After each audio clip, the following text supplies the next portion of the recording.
I got an email from eBay a week after I sold and shipped the item telling me to be careful with this buyer. Good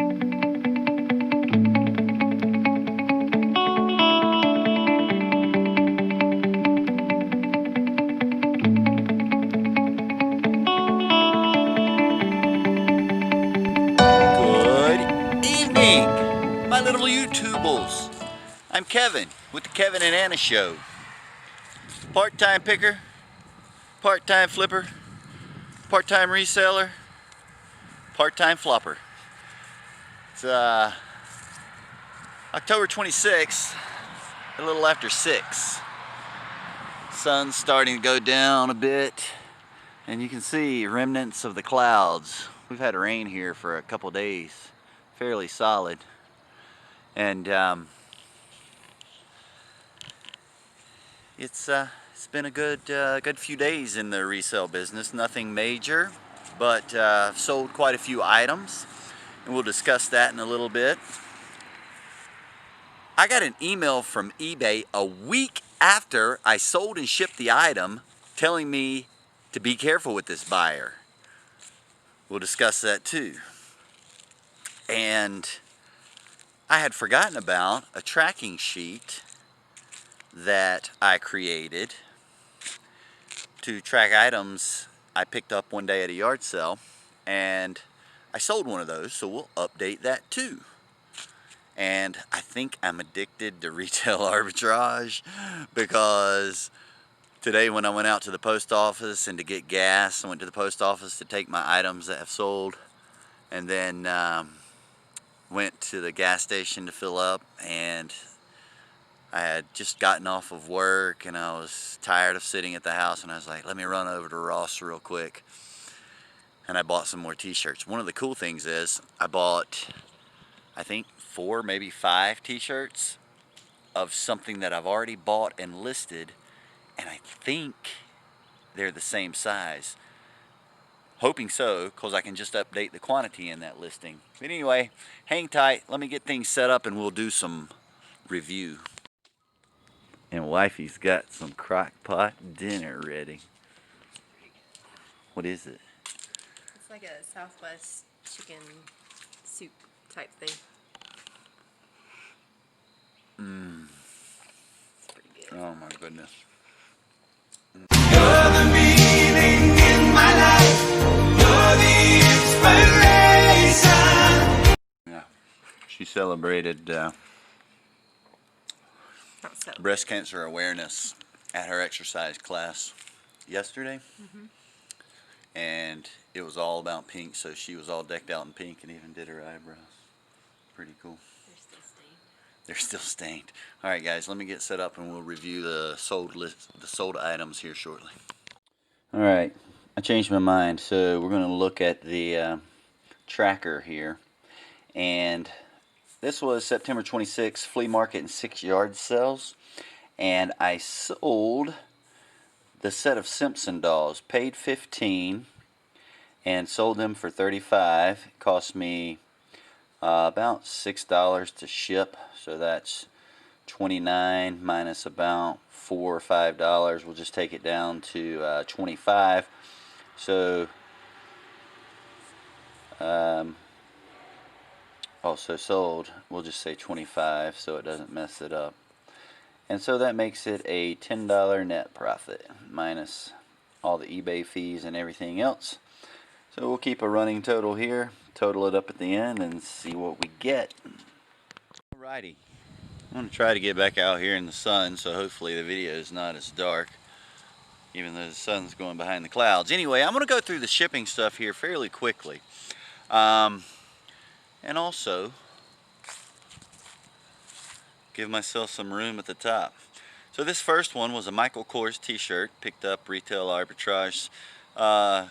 Took an offer on that of $16 after I countered offered. Don't get me into how to make $250 an hour on eBay, but this is a prime example. So that one profited after fees and everything $4 or $5. This next one is another PowerPod keychain. Sold that for $15.74 plus shipping. Paid $9 for it, so maybe $3-4 profits max on that. This next one is Bitty Boomers Skull Trooper. Sold it for $8.49, free shipping, so maybe made $1 on that. I'm probably only making $1 on all of these Bitty Boomers. Here's the next one, another Bitty Boomer. We'll say the same. We'll say I made $1 on it.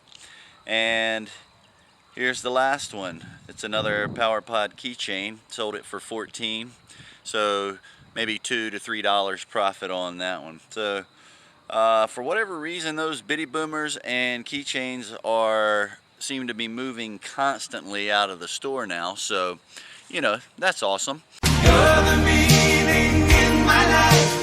You're the inspiration. And I think I'm going to try to get some things listed tonight. We'll do a quick retail arbitrage recap here. I'll show you what I've got. I picked up today, and yeah, that's it. I'm not going to bore you with all of the videos of me listing the t-shirts, but I will say this. Out of those 53 that I was listing in the previous video, I didn't do anything yesterday, just kind of took the day off.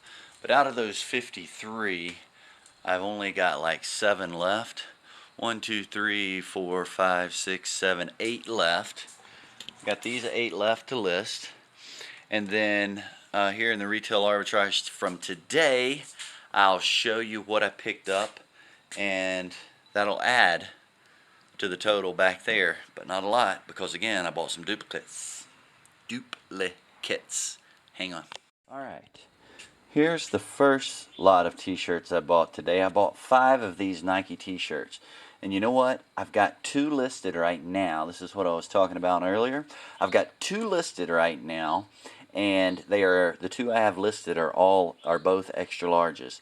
All 5 of these are also extra larges. But you know what? I love bright colors, so I'm going to keep one for myself, and I'm only going to add 4 to my total, but I'll get that knocked out right now. So I was just taking that t-shirt inside and came across something very unexpected that I didn't realize. But this one here, I was taking it inside, and then I realized this is a long sleeve t-shirt. So I was like, well, what in the world did I buy? So I came back out, and here's the ones I bought. And that one, and these 4, and the rest of them are short sleeve. And then I went ahead and pulled out the other orange ones. I said I could add it to the listing, and I think I'll still do it because they are the Nike T. It reads the Nike T, and everything in the write-up is the same. Maybe I need to compare the Nike tags hanging off of them, but I don't know how well the camera shows you, but those are 2 different shades of orange. So I don't know, we'll see. I'll check the Nike tags out, see if they have different SKUs or different model numbers on them, and go from there. But now I'm at a crossroads. I love long sleeve t-shirts, but honestly I don't wear them that often, but this is the season to wear them. I should just keep the short sleeve because I'll wear it a lot more. That's what I'm going to do. So I'll add 1, 2, 3 to that listing, and then I'll have a separate listing for the long sleeve, and probably add those 3. There's the one I'm keeping. Decision made, problem solved. Alright, so here's the other 2 shirts I picked up. This purple Nike Big Just Do It. That one unfortunately doesn't have the Nike tags on it, but as I discussed in the other video, they've got it marked as a men's small, but it's tagged as a medium. Anyway, that one, because there's so much hoopla on the tag, I could possibly cut it off right there. But I think I'll just pull the tag and list it new without tags. Maybe give a discount on it. And this Puma, I do have one more of these, but the one I have is a size large, and this one is a double X. And so, I'm not going to go back in and edit that listing to add variations. I'm just going to list that one independently. And then lastly, the Nike t-shirts. The darker color is called University Orange, and this bright one is called something else. What was it? Where'd it go? It was like Vibrant Orange, or anyway, it was a different orange. So I've got to be careful with that, as anyone should, because I have a picture, the University Orange that's already listed. I have a picture up close of the tag, and that will clearly show that it's University Orange. If someone were to buy that and I sent them the Vibrant Orange or whatever it's called, I could get dinged on that and get caught up with a return. So a little more work for me, but I'm going to do it that way. Most people would never know the difference, but I'm going to do it that way because there's always going to be, it's kind of like insurance. If you don't have insurance, that's when you need it, so I'm going to buy insurance on this, and I'm going to make a separate listing. But that's what we do as resellers. We make it right. So I think I'm going to cut it short and not list anything tonight, because after tasting my wife's Southwest soup, chili, whatever that was, I'm ready to go eat. They're all in there eating right now. But I did want to tell you real quick about what eBay did, and I felt this was really crappy. About a week ago, I sold some SSD hard drives, and I got paid for them pretty much immediately, and I shipped them the following day.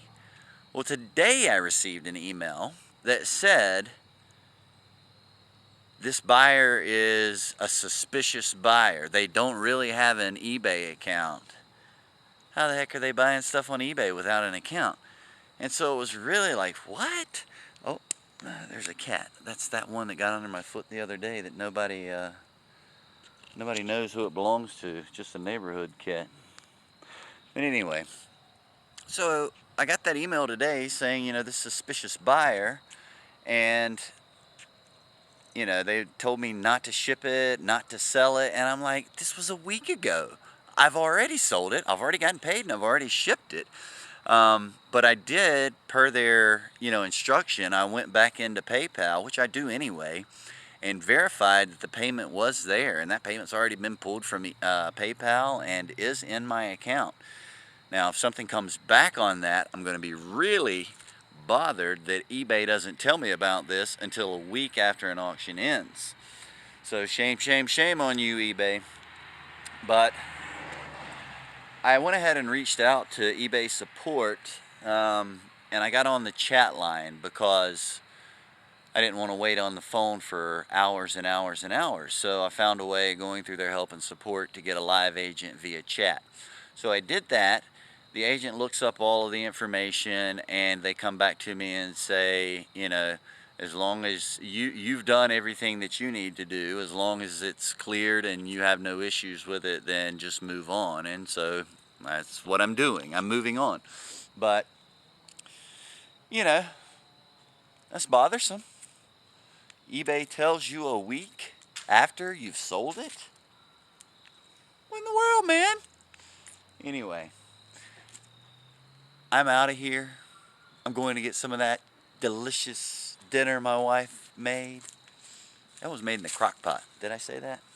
It's always good. It's comforting to know it was made in the crock pot. But I appreciate you guys watching, and we thank you so much. I hope you enjoyed it, and we'll see you next time. See ya.